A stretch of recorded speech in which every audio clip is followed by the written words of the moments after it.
हम कहते हैं say no to crackers and have a safe Diwali, लेकिन फिर भी दिवाली के दौरान ऐसे कई केसेस सामने आते हैं जो बेहद गंभीर भी हो जाते हैं।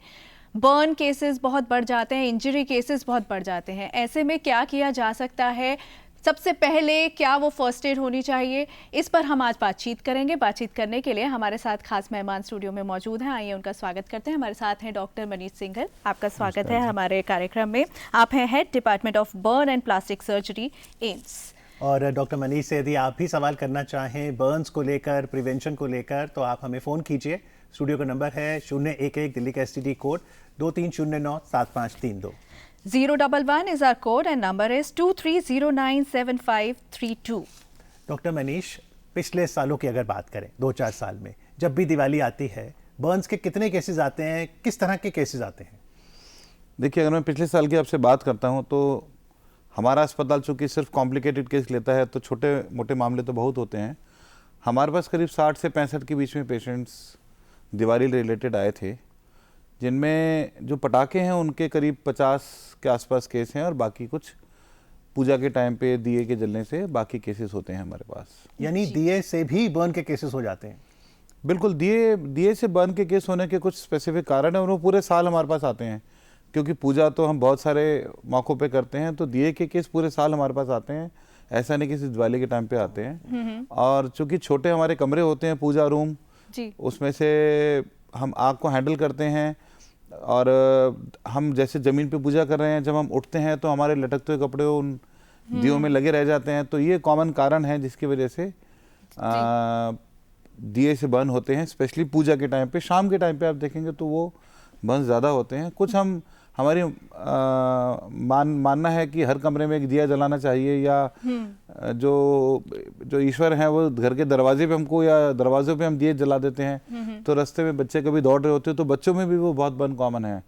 तो छोटे कमरे में अगर आप दिए जलाते हैं या बड़ी आउटडोर में आप जलाइए दिए, और पूजा को आप थोड़ी बड़ी जगह में करिए जिससे कि आपको थोड़ी स्पेस मिले वहाँ पे उठने की, जाने की। उससे मेरे को लगता है कि फायदा, यानी सावधानी बरतने की यहाँ पर ज़रूरत है। लेकिन कई बार जब अक्सर दिवाली पर हम देखते हैं कि धूम धड़ाका होता है, लोग पटाखे जलाना पसंद करते हैं, तो इस दौरान कई बार हाथ जल जाता है, कई बार कुछ और हो जाता है। तो हाथ अगर जलता है तो ऐसे में सबसे पहले क्या करें? तो देखिए, हाथ अगर आपको जलता है तो हर बर्न का जो है हमारा एक ही फर्स्ट एड होता है कि आप जो उसको इमीडिएटली जो बर्न का इफेक्ट है, जो बर्न की गर्मी है, उसको आप कम करें। बर्न की गर्मी कम करने का सबसे सेफ तरीका है पानी। पानी कौन सा? जो पानी आप पी सकते हैं वो सारा पानी आप ले सकते हैं। ठंडे पानी की कोई आवश्यकता नहीं है। जो भी 25 डिग्री रूम के आसपास टेम्परेचर है उसमें आप हाथ को डाल दें करीब 15 से 20 मिनट के लिए, तो उससे जो गर्मी से जो डैमेज होना है वो आपका लिमिट हो जाएगा। अच्छा। बाकी जितना बर्न एक्चुअली हो चुका वो तो हो चुका, लेकिन जो उसकी डेप्थ है वो कम हो जाती है, उसकी ब्रेड्थ कम हो जाती है। तो डॉक्टर साहब, जैसे कई लोग कहते हैं फ्रिज का पानी, या कई बार कहते हैं जी बर्फ मिला दो, वो नहीं करना? देखिए, वो एक देखा जाए तो चूंकि गर्मी है तो जितना ठंडा होगा उतना बेटर होगा। कॉमन सेंस तो यही कहेगी लोगों की। लेकिन उससे क्या होता है कि ज्यादा ठंडा पानी से, जो कि आप फ्रिज के पानी या बर्फ को करेंगे आप, उससे आपको थोड़ा आराम गर्मी में तो मिलेगा, लेकिन साथ साथ जो ब्लड सप्लाई उस एरिया की थोड़ी कम हो जाएगी जी। जब ब्लड सप्लाई कम होती है तो उसका भी हमको नेगेटिव इफेक्ट पड़ता है बर्न में।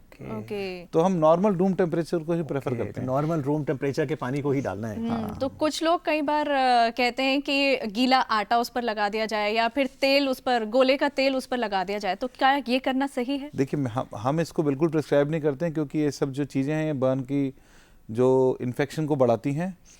शायद किसी को उससे आराम मिलता हो इसलिए उसको वो लगाता हो। लोग कई सारे आइटम लगा देते हैं जिससे उनको उस टाइम पे सूदिंग इफेक्ट होता है, लेकिन लॉन्ग टर्म में उसका नुकसान होता है। तो पानी जो है वो शुरू में तो 1-2 मिनट आपको प्रॉब्लम करता है, मतलब आपको हो सकता है उतना रिलीफ इमीडिएटली ना है, और धारणा होती है कि इन्फेक्शन बढ़ता है, बाकी ऐसा कुछ भी नहीं है।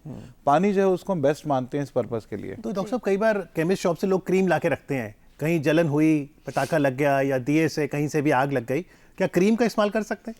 देखिए, आपका बहुत अच्छा सवाल है। हम कॉमन सेंस से कहती है कि कोई भी चीज चोट लगे तो आप क्रीम लगा लीजिए, बट देखिए वो चोट अगर आपको आसपास लग रही है तो टेटनस, तो क्या कहते हैं, नॉर्मल जो बैक्टीरिया हैं उनको आपके वुंड में घुस सकते हैं। लेकिन आप सोचिए, बर्न तो गर्मी है, उसमें तो उल्टा बैक्टीरिया नहीं होने चाहिए। तो हम कोई भी एंटीबैक्टीरियल क्रीम बर्न में इमीडिएटली नहीं लगाते हैं, क्योंकि इन्फेक्शन तो कुछ दिनों बाद होता है। अच्छा। तो इमीडिएटली अगर आप वो क्रीम लगाएंगे भी तो भी हम अस्पताल जाके उसको हटा के, क्योंकि हमको डेप्थ तो देखनी है, तो उसका कोई यूज नहीं है। ओके एक कॉलर हमारे साथ जुड़ गए हैं। हेलो गौरव जी, हेलो, बनारस से आपको गौरव हैप्पी जी। दीपावली। मेरा एक क्वेश्चन है डॉक्टर साहब से जी कि हम लोग फुलझड़ी, जो रोशनी वाली फुलझड़ी और क्रैकर्स मतलब करते हैं, बंद करते हैं, तो तय होता है कि कई बार असावधानी करने से वो कहीं ना कहीं हमको मतलब हमें जल जाता है। तो लोग कुछ कहते हैं कि इसको टूथपेस्ट लगा ले, कोई कहता है कि भाई इसको टूथपेस्ट ना लगाओ, धोने के बाद छाले हो जाते हैं। तो पहली कार्रवाई स्टेप क्या होना चाहिए अगर मान लीजिए ऐसी अगर घटना इंसिडेंट घट जाती है तो? Thank you. तो देखिए, अभी मैंने जैसा आपको बताया, टूथपेस्ट लगाने से थोड़ा एक पेपरमेंट टाइप का एक फीलिंग आती है कि ठंडक मिलती है और आराम मिलता है, लेकिन उससे आपके जख्म में इन्फेक्शन का रिस्क बढ़ता है। तो हमारा पानी को आप लगाए ना, पानी में आपको डुबो के रखना है 15 से 20 मिनट। सिर्फ पानी लगाने से वो इफेक्ट नहीं खत्म होगा। जी अच्छा, तो डॉक्टर साहब फर्स्ट एड के तौर में फिर जैसा आपने कहा, एक तो पानी, फिर क्या अस्पताल जाएं, डॉक्टर के पास जाएं, या घर पे ही अब ठीक हो जाएगा फिर अगले दिन जाएं? देखिए, बर्न का जो है, अगर आपको घर में भी छोटे मोटे बर्न खाना बनाते टाइम लग जाते हैं, हर बर्न के लिए हम अस्पताल नहीं जाते हैं। ठीक है। बट अगर कोई आपका ऐसा एरिया है जैसे कि आपका फेस है और आपको लग रहा है कि बर्न ज़्यादा है, फेस है आपका, या आपका कुछ और ऐसा पार्ट है जिस जैसे आपकी जॉइंट्स हैं, हाथ है, इनमें तो आपको 100% अस्पताल जाना चाहिए।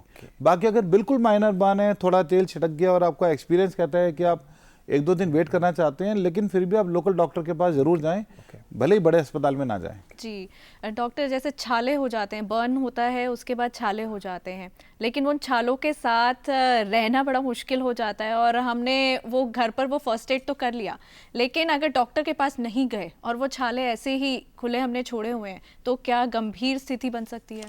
देखिए, छालों को 2 तरीके का ट्रीटमेंट हम बोल सकते हैं। एक तो आप जो घर पे हैं तो आप अपना खुद ही ट्रीटमेंट कर रहे हैं, और एक ही आपका अस्पताल में आएंगे।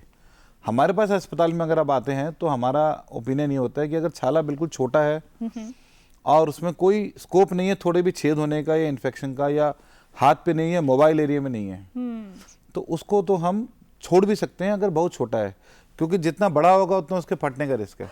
जी। क्योंकि जैसे ही थोड़ा बड़ा छाला होगा और वो थोड़ा सा भी इसमें छेद हो जाएगा तो उसमें बैक्टीरिया जाके उसको इन्फेक्शन कर सकते हैं। जी। तो अगर आप हमसे पूछेंगे तो अगर छाला है तो बेटर है डॉक्टर को दिखाएं। बहुत छोटे छालों को आप अगर गलती से फट जाता है तो उस पर ड्रेसिंग जरूर लगाएं आप हर हालत में, वरना उसको आप कवर करके रखें जिससे कि उसमें इन्फेक्शन की एंट्री ना हो। जी। और देखिए, डॉक्टर मनीष सिंघल ने 2-3 बार कहा है कि अगर कहीं बर्न्स हो जाए दिवाली वाले दिन तो डॉक्टर्स को दिखाएं। अव्वल तो प्रिवेंटेबल है, पूरी सावधानी बरतें। लेकिन हम थैंक यू करना चाहेंगे डॉक्टर्स का, नर्सेस का, हॉस्पिटल स्टाफ का, पुलिस बल का, फायर फाइटर्स का, कि जब दीपावली का पर्व आता है हर कोई अपने घर होना चाहता है, वो हमारी सुरक्षा के लिए तत्पर रहते हैं। तो डॉक्टर साहब, हॉस्पिटल में किस तरह की तैयारी होती है दिवाली वाले दिन? देखिए, हॉस्पिटल में हम तो तैयारी 2-3 महीने पहले ही शुरू कर देते हैं, और सामान जो हमको लगता है कि थोड़ा शॉर्ट है उसको हम पूरा करते हैं, और जो हमारे एरियाज जो हमको एक्स्ट्रा एरियाज थोड़े खोलने पड़ते हैं क्योंकि नंबर ऑफ पेशेंट ज़्यादा होते हैं और बहुत छोटे टाइम में पेशेंट आते हैं, करीब पूजा के बाद 3 से 4 घंटे में सबसे ज़्यादा पेशेंट आते हैं। तो जो छोटे थोड़ा थोड़ा करके नहीं आते, अचानक से आते हैं पेशेंट, तो डॉक्टर्स भी जो हैं वो या तो घर पे पूजा करके आते हैं या फिर जो है जाके बीच बीच में जाके पूजा करते हैं या फिर अस्पताल में ही रहते हैं, और स्टाफ करीब 2 से 3 गुना रखते हैं। Very nice, salute. वहीं अगर हम लोग सावधानी बरतें तो शायद हमें डॉक्टर्स को तकलीफ देने की जरूरत ही ना पड़े। भावना, एक और बड़ा इंटरेस्टिंग किस्सा हुआ। इंटरेस्टिंग क्या मतलब, आप सोचिए, इससे सीख मिलती है कि पिछले साल एक बार एक छोटा बच्चा 7-8 साल का पटाखा खेल रहा था और उसने हाथ में जलन हो गई। उसको डर था मेरे पापा मुझे ना डांटें, उसने बताया ही नहीं, और 2 दिन बाद जब बताया तो फिर डॉक्टर ने कहा पहले आते तो ज्यादा आराम मिल पाता। तो कम्युनिकेट करना जरूरी है। खुद ना खासा हादसा हो गया, बच्चे माँ बाप के डर से ना हो कि बताएं ना। बिल्कुल बिल्कुल, क्योंकि वो चोरी से वो काम करते हैं और उनको लगता है कि पता लगेगा तो उनकी, तो बच्चों के साथ रहें, बच्चों के साथ दिवाली मनाएं, बच्चों को आप सेफ रखें, क्योंकि बच्चों में जो इंसिडेंस है वो बड़ों से ज्यादा है बर्न्स का। जी। जगदीश जी हैं इस समय फोन लाइन पर। हेलो हेलो, नमस्कार, अपना सवाल पूछिए। हाँ जी नमस्कार। पहले तो मेरी तरफ से धनतेरस और दीपावली की आपको और डॉक्टर साहब को और उनकी व्यूअर और फैमिली को बहुत बहुत हार्दिक शुभकामनाएं। आपको भी थैंक यू। अपना सवाल पूछिए। डॉक्टर साहब जी, मैं ये सवाल पूछना चाहता हूँ, जैसे एक अनार होता है, मैंने वो एक बार चलाया था 5-10 साल पहले, क्योंकि जब मैंने ऊपर उसके अनार के मुंह कर दिया तो वो माथे पे जल गया। उसके बाद मैंने अनार चलाना बिल्कुल छोड़ दिया। दूसरी बात वो उसमें जब जल गया थोड़ा सा, फिर मैंने मेहंदी लगाई, गिल्ली करके मेहंदी लगाई, वैसे तो वो ठीक हो गया मेहंदी से ही, लेकिन वो दाग नहीं गया अभी। जी अभी वो दाग कैसे ठीक होता है ये बताइए जी। जी देखिए, बर्न के दागों पे हमारा फिलहाल विषय नहीं है, क्योंकि वो दाग का हमको देखना पड़ेगा। पर जैसे आपने बोला मैंने मेहंदी लगाई, तो अगर आप डॉक्टर्स को टाइम पे नहीं दिखाएंगे और उनमें कुछ पिगमेंट रह जाएगा तो बाद में उसका इलाज करना बहुत मुश्किल है। तो उसी टाइम पे अगर आपको इलाज ठीक से आपका होता है, क्योंकि मेहंदी लगाने से आपका ड्यूरेशन ऑफ बीमारी का बढ़ जाएगा, तो अगर आप इमीडिएटली डॉक्टर के पास आएंगे तो आपको ये सब कॉम्प्लिकेशंस कम से कम होंगी। ओके, तो चलते चलते डॉक्टर साहब क्या टिप्स देंगे आप ताकि हैप्पी दिवाली हो और सेफ दिवाली हो? जी, जैसा आपने बोला कि पटाखे तो लोग कम कर जो दिए जलाना चाहते हैं वो थोड़े बहुत जलाएंगे अगर ऑफिशियली मिलते हैं उनको। तो पटाखों का जो हमने जो इंसिडेंस देखा वो इस बात से नहीं कि पटाखे जलाने से प्रॉब्लम नहीं है। अगर जैसे आप पटाखों का गन पाउडर मिला लेते हैं, अनार को आप हाथ में जलाना चाहते हैं, बम को आप हाथ में जलाना लोग चाहते रॉकेट हैं, चलाते हैं, ये बिल्कुल नहीं तो करना। Misuse of crackers is a bigger problem than use. So misuse आप ना करें क्रैकर्स को, उसको गलत तरीके से ना करें और उसको आप बिल्कुल जैसा उसका तरीका जलाने का है किसी सुपरविजन में ही जलाएं और सेफ्टी से जलाएं, तो ही आपकी दिवाली का मजा ज्यादा है। और जो बड़ी बात आपने कही डॉक्टर साहब कि क्रैकर्स का तो चर्चा होती है, कहीं भी आग है, चाहे मोमबत्ती हो, दिए हो, अगर आप लापरवाही बरतेंगे तो आग वहां से भी लग सकती है। बिल्कुल, तो वो सब भी आपको ध्यान रखना है, क्योंकि जिससे कि आप खुश रहें और आपके आसपास भी लोग खुश रहें। तो आग जब भी जहाँ है थोड़ा आपको सेफ्टी फायर से रखनी चाहिए। जी, उम्मीद करते हैं इस बार जब डॉक्टर मनीष सिंघल दिवाली पूजन कर रहे होंगे कोई इमरजेंसी कॉल नहीं आएगा, हम लोग बेहतर काम करेंगे इस बार। डॉक्टर साहब कार्यक्रम में आके हमें ये टिप्स देने के लिए बहुत बहुत आभार and wish you a very happy Deepawali. धन्यवाद। Thank you very much. Thank you so much.